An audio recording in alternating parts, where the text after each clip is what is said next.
오늘 우리에게 주시는 하나님의 말씀은 열왕기하 2장 1절에서 14절까지의 말씀입니다. 열왕기하 2장 1절에서 14절까지 우리 한 목소리로 봉독하시겠습니다. 함께 봉독하십니다. 시작.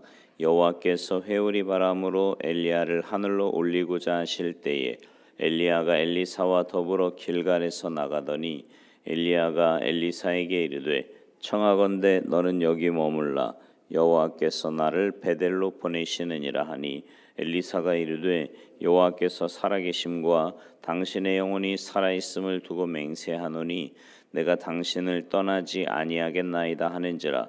이에 두 사람이 베델로 내려가니 베델에 있는 선지자의 제자들이 엘리사에게로 나와 그에게 이르되 여호와께서 오늘 당신의 선생을 당신의 머리 위로 데려가실 줄을 아시나이까 하니 이르되 나도 또한 아노니 너희는 잠잠하라 하니라. 엘리야가 그에게 이르되 엘리사야 청하건대 너는 여기 머물라 여호와께서 나를 여리고로 보내시느니라.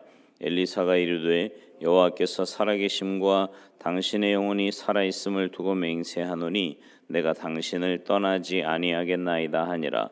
그들이 여리고에 이르매 여리고에 있는 선지자의 제자들이 엘리사에게 나와 이르되 여호와께서 오늘 당신의 선생을 당신의 머리 위로 데려가실 줄을 아시나이까 하니 엘리사가 이르되 나도 아노니 너희는 잠잠하라.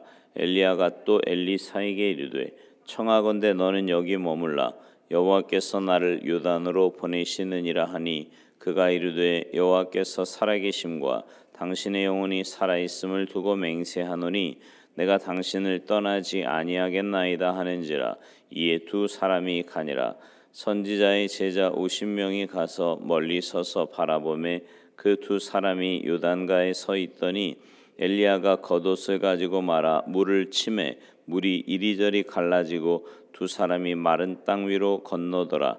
건너매 엘리야가 엘리사에게 이르되 나를 내게서 데려감을 당하기 전에 내가 내게 어떻게 할지를 구하라. 엘리사가 이르되 당신의 성령이 하시는 역사가 갑절이나 내게 있게 하소서 하는지라. 이르되 내가 어려운 일을 구하는도다. 그러나 나를 내게서 데려가시는 것을 내가 보면 그 일이 내게 이루어지려니와 그렇지 아니하면 이루어지지 아니하리라 하고 두 사람이 길을 가며 말하더니 불수레와 불말들이 두 사람을 갈라놓고 엘리야가 회오리 바람으로 하늘로 올라가더라. 엘리사가 보고 소리 지르되 내 아버지여 내 아버지여 이스라엘의 병거와 그 마병이여 하더니 다시 보이지 아니하는지라. 이에 엘리사가 자기의 옷을 잡아 둘로 찢고 엘리야의 몸에서 떨어진 겉옷을 주워 가지고 돌아와 요단 언덕에 서서 엘리야의 몸에서 떨어진 그의 겉옷을 가지고 물을 치며 이르되 엘리야의 하나님 여호와는 어디 계시니까 하고 그도 물을 치매 물이 이리저리 갈라지고 엘리사가 건너니라. 아멘. 할렐루야. 난세에 영웅이 난다는 말이 있습니다. 그래서인지 남유다의 왕 중에 가장 패역했던 아합 왕이 나라를 통치하던 그때에 하나님께서 엘리야를 영웅으로 세우셨다는 것은 큰 의미가 있습니다. 어찌 보면 엘리야 정도가 되니 아합 왕을 견제할 수 있지 않았겠습니까? 문제는 이제 그렇게 뛰어난 지도자의 뒤를 누가 이을 것인가 하는 겁니다. 이는 백성들의 마음에 전임자에 대한 생각이 깊이 자리하고 있기 때문이지요. 그래서 후임자가 무슨 일을 해도요 전임자와 비교가 될 거고 후임자는 전임자가 쌓았던 그 공적을 지키는 일에 힘들어할 거고요. 그러다 보면 영적인 지도력을 잃게 될 것이 분명합니다. 그래서 전임자들이 너무 잘한 공동체에서는 후임자들이 굉장히 힘들어합니다. 근데 반대로 전임자가 워낙 잘 못하면 후임자는 기본만 해도 칭찬을 듣는다. 뭐 이런 말을 하기도 합니다. 그런 면에서 엘리야의 후임으로 선지자의 일을 한다는 건 사실은 굉장히 어렵고 힘든 일이었겠지요. 근데 하나님께서 그 엘리야의 후임으로 엘리사를 택하여 세우십니다. 엘리사는 엘리야의 사역과 엘리야의 승천까지 곁에서 지켜봤고요. 하나님의 역사하심을 생생하게 체험한 사람이었어요. 그러기에 엘리사는 후임자로 결정된 것에 굉장히 큰 부담을 가졌을 겁니다. 오늘 본문 9절에서 엘리사가요, 엘리야에게 당신의 성령이 하시는 역사가 갑절이나 내게 있게 하소서, 이런 간청을 합니다. 언뜻 보면 엘리야에게 간청하는 것 같지만 사실 엄밀히 말하면 하나님께 올리는 간구이지요. 무슨 뭐 엘리야가 엘리사에게 뭐 갑절의 영감을 주고 뭐 이런 일을 할 수 있겠습니까? 근데 엘리사는 엘리야보다 갑절의 영감 없이는 이 사명을 감당할 수 없을 거라고 생각을 한 거죠. 사람이요, 바라는 소망이나 기도 제목을 보면 그 사람의 삶과 신앙의 방향을 가늠할 수 있습니다. 건강 때문에 힘들어하는 성도는 건강을 달라고 기도할 거고요. 물질 때문에 고생하는 성도는 물질을 달라고 기도할 겁니다. 배우자나 자식 등 가족 간의 불화를 겪는 성도는 가족들이 사랑으로 하나 되기를 위해서 기도할 겁니다. 물론 우리는요, 육신을 입고 살기에 육신적으로 필요한 게 분명히 있고요. 영적인 존재로 살아가기에 영적으로 채워져야 할 부분도 있습니다. 그런데 너무 육적인 것만 바라면 세속에 빠져서 땅의 사람으로 살게 되는 거고요. 또 그렇다고 너무 영적인 것만 원하면 현실 도피적인 신비적인 삶에 빠지기가 쉽습니다. 그래서 영육 간의 균형을 잘 유지하며 살아가는 게 굉장히 중요합니다. 그러니까 이제 신앙생활 하는 분들 가운데 이렇게 좀 나뉘지 않습니까? 어떤 분들 보면 맨 구하는 게 육적인 거예요. 사실 종종 그런 말씀드리지만 예수 믿기 전이나 예수 믿고 난 이후나 바뀐 건 딱 하나예요. 원하는 건 똑같은데 누구한테 구하느냐, 이것만 바뀐 거지 사실 삶의 모습은 변한 게 하나도 없습니다. 그런데 또 반대로 이런 분들이 있어요. 신앙생활을 육신적인 것과는 전혀 상관없는 거라고 생각하는 분들도 있습니다. 그래서 맨 영적인 거는 구하는 것 같은데 현실적인 감각은 전혀 없고 전혀 세상 사람들과 어울리지도 못하고 그냥 자기 홀로 서는 그런 사람도 있습니다. 이 둘 다 사실은 건강한 신앙생활은 아니라는 거죠. 특별히 믿음의 사람에게 있어서 영감은 굉장히 중요합니다. 여러분, 영감이 뭐예요? 하나님의 뜻을 밝히 깨달아 아는 지혜이고요. 하나님과 영적인 교제를 나누는 소통입니다. 그리고 하나님과 일체를 이루는 동행이지요. 즉, 내가 주님 안에, 주님이 내 안에 계시는 하나됨을 이루는 겁니다. 하나님과 하나가 될 때 하나님의 일이 곧 나의 일이 되고요. 그래서 하나님이 나의 일에 간섭하셔서 역사해 주시고 하나님이 친히 이끌어 가시기에 날마다 승리하게 되는 겁니다. 그리고 이런 영감이 누구나 알고 체험하는 정도의 영감이 아니라 내 안에서 특별히 역사하시는 갑절의 영감이 될 때 하나님과 더욱 깊은 관계가 되고요. 허락받은 사명을 능히 감당할 수 있게 되는 겁니다. 그러기에 우리도 역시 갑절의 영감을 구해야 한다라는 거죠. 하나님은 사모하는 자에게 주시는 분이십니다. 특별히 사명을 감당하기 위해 간구하는 소원은 반드시 응답해 주시는 분인 줄 믿습니다. 여러분, 이 일을 위해서 정말 기도해 보십시오.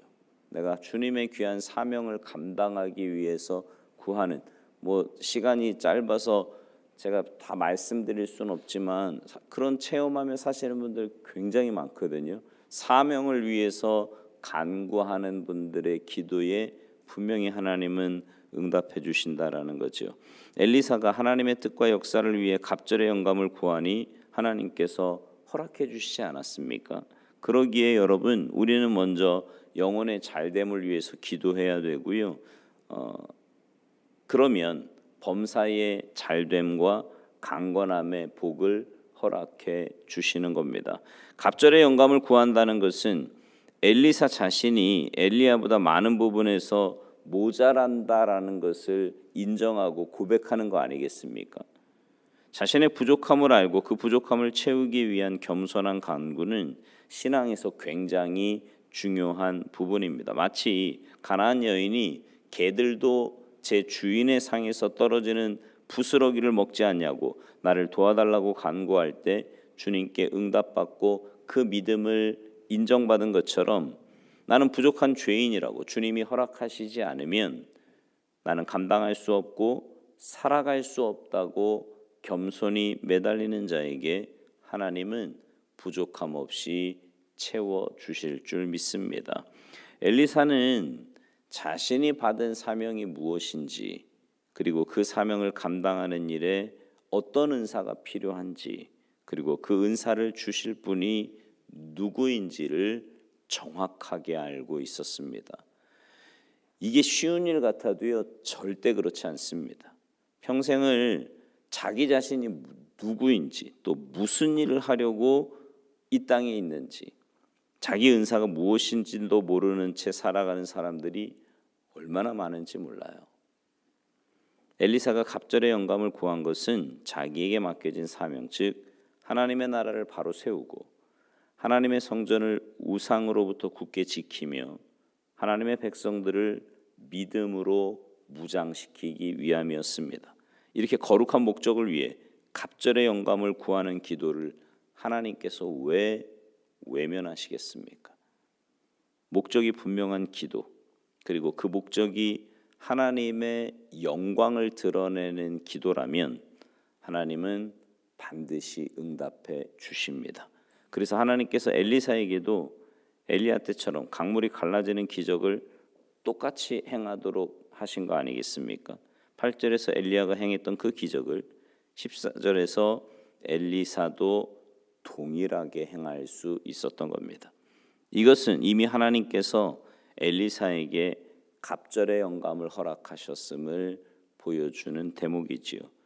그래서 엘리사 제자들이 엘리사를 보고 뭐라고 하냐면, 오늘 본문 바로 다음 절 15절에 보면 엘리야의 성령이 하시는 역사가 엘리사 위에 머물렀다 하고 가서 그에게로 나아가 땅에 엎드려 경배했다, 이렇게 말씀해요. 여러분, 점점 신앙생활하기가 쉽지 않은 시대라고들 말합니다.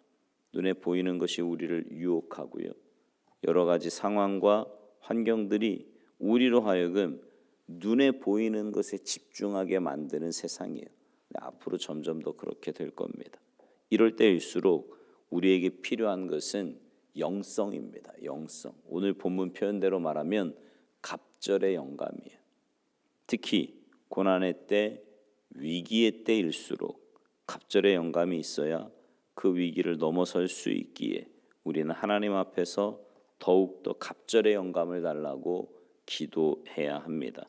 그 어떤 고난에도 흔들리지 않는 신앙, 오히려 고난의 때에 더욱 빛을 발하는 신앙, 영적인 풍성함으로 육적인 고난을 이겨내는 신앙이 되기를 간절히 바랍니다.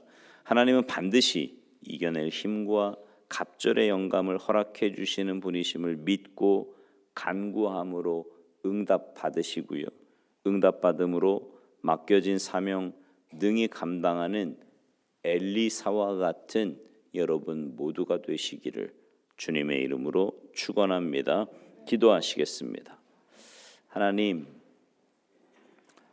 믿음으로 살기가 점점 어려운 시대가 되어가고 있는데, 이 힘들고 어려운 시대에 우리가 믿음으로 살 수 있는 것은 하나님이 주시는 은혜와 영성이 있을 때 세상의 풍조와 그 물결에 휩쓸리지 않고 오히려 그 세상의 물결을 거슬러 올라가며 선한 영향력을 끼치는 참된 그리스도인의 삶이 될 줄로 믿습니다.